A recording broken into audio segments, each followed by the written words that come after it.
Le silence d'une personne gentille est souvent le bruit le plus violent que tu n'entendras jamais. Tu sais, ceux qui encaissent tout sans rien dire, ce ne sont pas des faibles, ce sont souvent les plus forts. Ils absorbent les tempêtes, apaisent les conflits et pardonnent même l'impardonnable. Pas parce qu'ils n'ont pas mal, mais parce qu'ils ont un cœur qui ne s'est pas blessé. Ils ne haussent pas la voix, ils ne claquent pas de porte. Ils restent, ils écoutent, ils donnent, même après avoir été oubliés ou blessés. Mais ne te méprends pas, la gentillesse a ses limites. Et quand cette personne calme atteint son point de rupture, elle ne crie pas, elle ne se venge pas, elle se retire, elle se ferme sans bruit, sans haine, mais avec une force que peu comprennent. Ce n'est pas un caprice, c'est une décision. Ce rabbin a choqué le monde par sa déclaration forte et directe à propos de l'État d'Israël.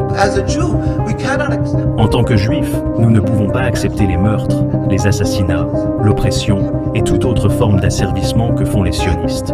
La vérité est que le judaïsme rejette le sionisme et ne peut jamais l'accepter, parce que, dans tous ses aspects, le sionisme s'oppose au judaïsme.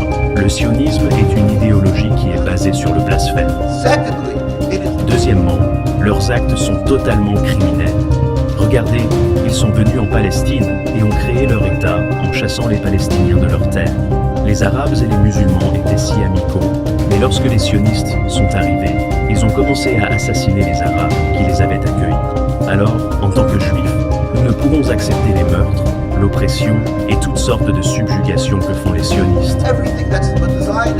Ils ont trouvé des liens intéressants entre certaines personnalités françaises et l'État israélien. En fait, suffisamment de liens pour expliquer un petit peu toute la propagande qu'on entend en permanence à la télévision. Oui, parce qu'en fait, les députés, quand ils se font payer des voyages, ils sont obligés de le déclarer. Donc nous, en fait, on le sait. Ce qu'on a fait, c'est juste rassembler les informations. Et on s'est rendu compte que Elnet est de très loin l'organisation qui invite le plus de députés en France. D'accord ? Et on a fait un petit tableur avec toutes les informations des voyages d'Elnet organisés pour des députés français, et ça depuis la législature de 2022. Et on s'est rendu compte que ces voyages financés pour les représentants français, il y en a eu 37 en 3 ans. Ça représente un voyage de députés français sur 6. C'est beaucoup.